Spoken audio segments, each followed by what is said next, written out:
There's no feeling more intense than starting over.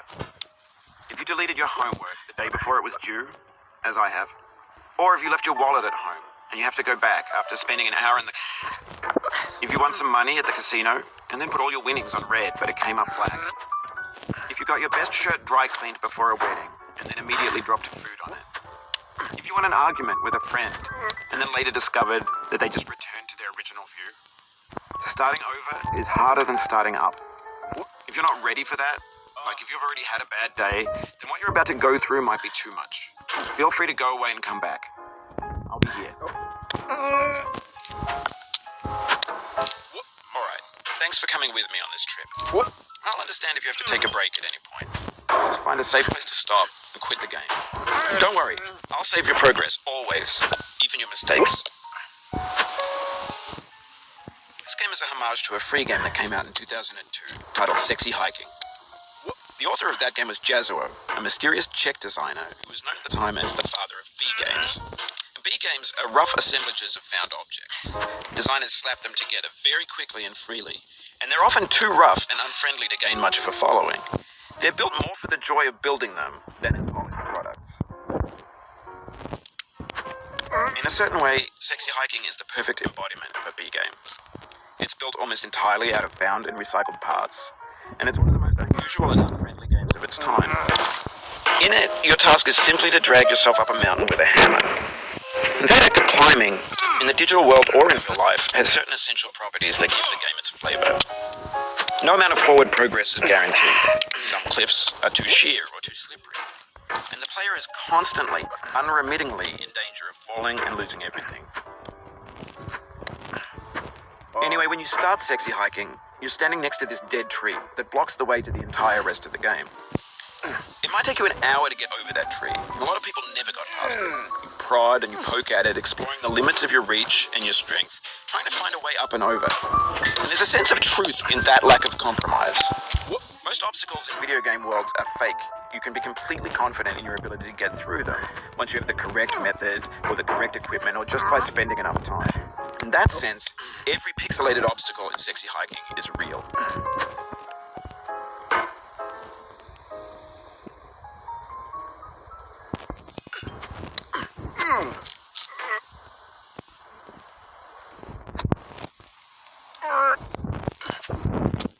The obstacles in Sexy Hiking are unyielding, and that makes the game uniquely frustrating. But I'm not sure Jazuo intended to make a frustrating game. The frustration is just essential to the act of climbing, and it's authentic to the process of building a game about climbing. A funny thing happened to me as I was building this mountain. I'd have an idea for a new obstacle, and I'd build it, test it, and it would usually turn out to be unreasonably hard. But I couldn't bring myself to make it easier. It already felt like my inability to get past the new obstacle was my fault, as a player rather than as a builder. Imaginary mountains build themselves from our efforts to climb them, and it's our repeated attempts to reach the summit that turns those mountains into something real. When you're building a video game world, you're building with ideas, and that can be like working with quickset cement. You mold your ideas into a certain shape that can be played with, and in the process of playing with them, they begin to harden and set until they're immutable, like rock. And at that point, you can't change the world, not without breaking it into pieces and starting fresh with new ideas.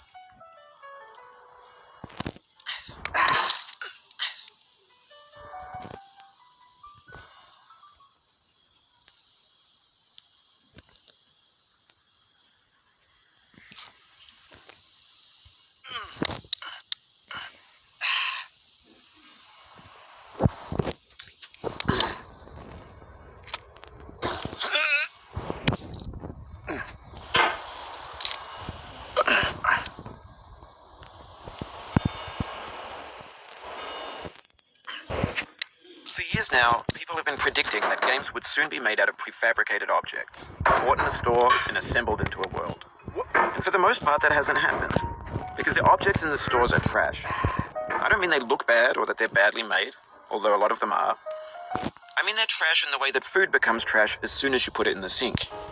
Things are made to be consumed and used in a certain context, and once the moment is gone, they transform into garbage. In the context of technology, those moments pass by in seconds.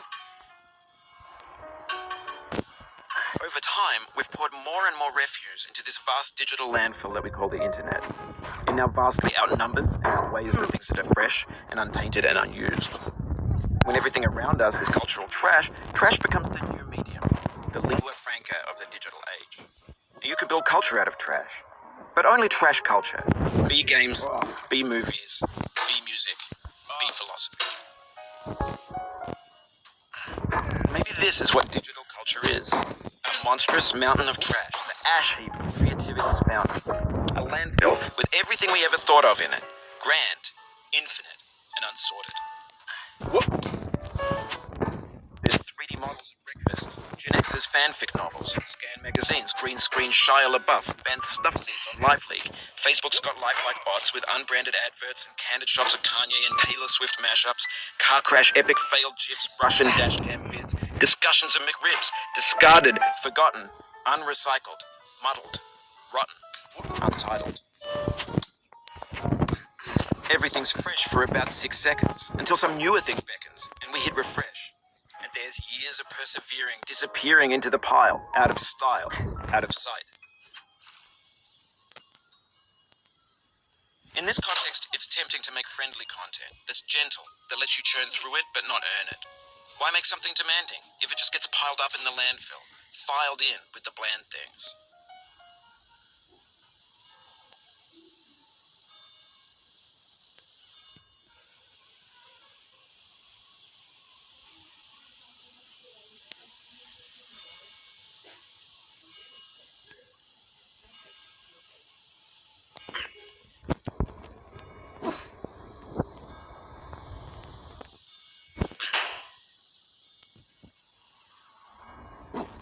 No. Oh, you just lost a lot of progress. That's a deep frustration, a real punch in the gut.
Oof, sorry about that.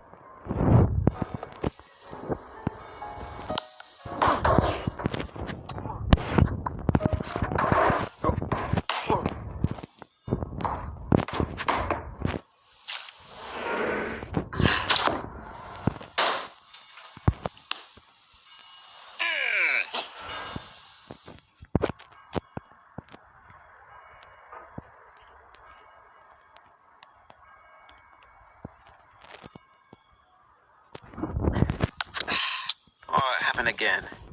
Keep on trying. Don't let it get to you.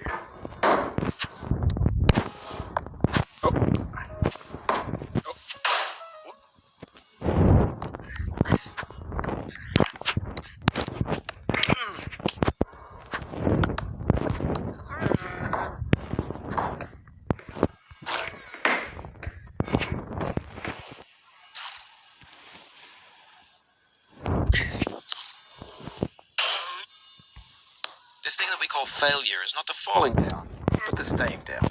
Mary Pickford.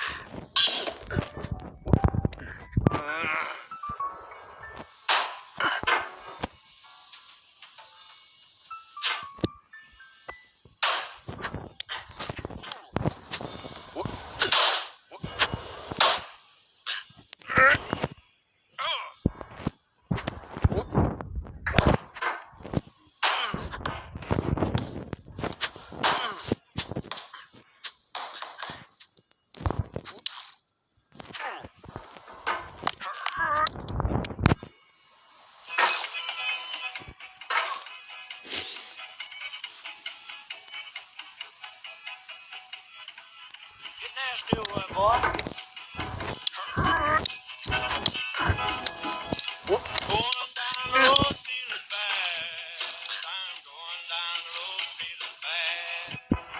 Going down the road, feeling bad, and I ain't gonna be treated this way.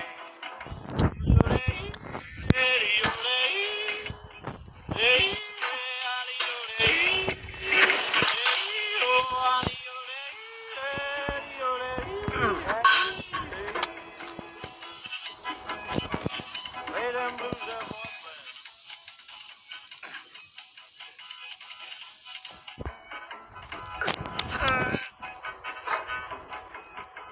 Down in jail on my knees. I'm down in jail on my knees. Down in jail on my knees, and I ain't gonna be treated this way. They keep me on cornbread and cheese. They feed me on cornbread and cheese. They feed me on cornbread and cheese, and I ain't gonna be treated this way.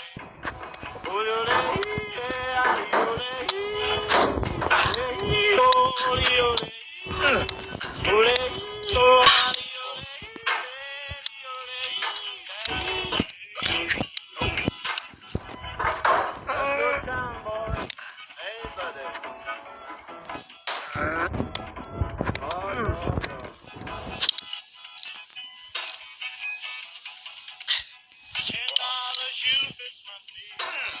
$10 shoe fits my feet. $10 shoe fits my feet, and I ain't gonna be treated this way. Going where the weather suits my clothes. I'm going where the weather suits my clothes. I'm going where the weather suits my clothes, and I ain't gonna be treated this way.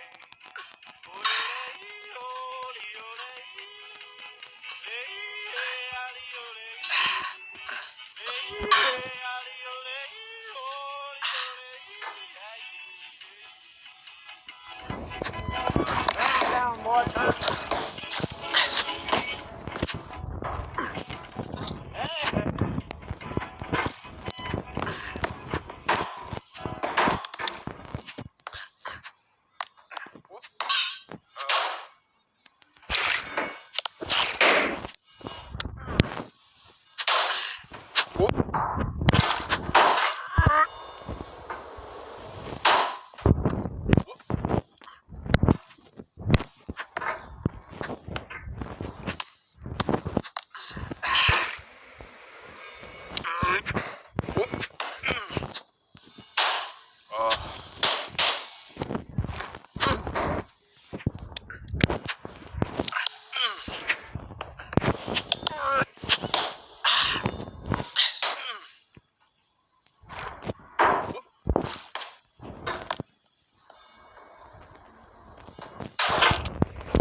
The soul would have no rainbow, had the eyes no tears. John Vance Cheney.